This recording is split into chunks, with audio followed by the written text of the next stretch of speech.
what's your backstory? Like, how did you make the venture into photography? Like, how were you introduced to it in the first place? So my backstory is, I didn't really live anywhere stable until I was 12. And that's when my family moved to Port Hope, Ontario. It's about an hour east from Toronto. And, I was one of those people that didn't really care for school or excelled in school with the homework. I wasn't a big fan of that.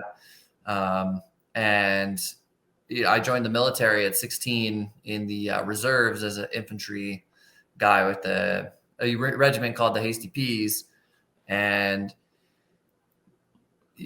I was making pretty good money in the military until about 20, where I had gone away for a summer contract. And because I didn't drink or smoke or go out or spend all that money, I had 10 grand in my bank account at the end of the summer with basically no expenses.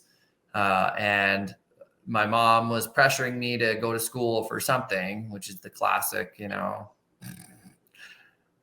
to go to school. So I went to Durham College for video production because this was kind of the time where the internet was becoming a lot more accessible, especially with sharing video, because, as we're roughly the same age, you and I grew up when the internet, when I was a child, it was like loading basic web pages. And, we were one of the first classes to really start doing typing lessons when I was in, say, grade 3 or 4. We got to get you on typing. So we now live in the era where doing extensive video work on your own stuff and uploading it onto YouTube is becoming a lot more feasible. And just as somebody who was playing a lot of video games, I was really into all the video gaming montages, because some of those video game people, their editing skills are off the charts, and the videos are just showing them, poning noobs with some serious flair. So I was really into it. Wow, I could get some video editing skills and become a video editor for something. So I actually went to school for video editing at Durham College.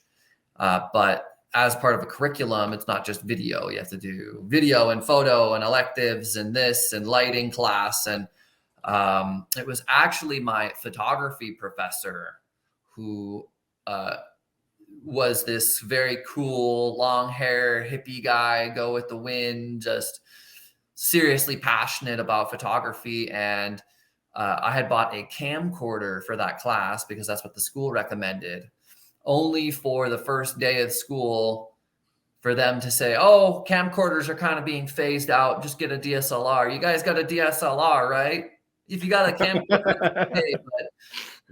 But I went out and I had spent, $1,200 on a camcorder used from Kijiji, or else I was going to be paying. So I'm like, wow, here we go. Here's those school costs coming in hot.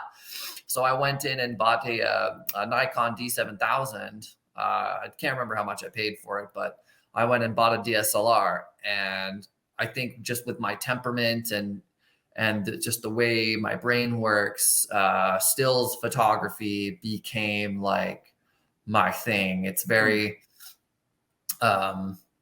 single moment priority, whereas video is, and I film documentaries and it just hurts my head. Video is like staring at your DSLR screen, like making sure with pure focus. And I don't really do that nearly as well as click.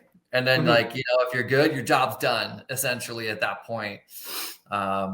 So I learned from, his name is Bernard LaRue, and he runs a company called Northlight Productions out of Cannington, Ontario. And that's it.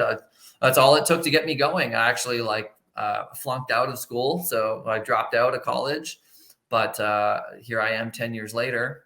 That was in 2012. Here I am 10 years later, making photo books and having my photography published on websites and in news articles. And I still do photography, but I'm starting to get a little bit more into video production because there's just something, people are just so down for video and watching the movie. But my counter to that with photography are photo books, which I do photo books like this, which we'll get to. But that's it. So I've been doing photography for 10 years, and it is totally my jam. And I definitely know I'm a very good photographer through looking at my own photos and the feedback I get from printers. Every single printer I've ever been to tells me I have the eye, whatever that is. Have you been told you have the eye, TJ? I've been told I have a lot of things, but I don't know about that one. Okay, well, I get that pretty routinely. So.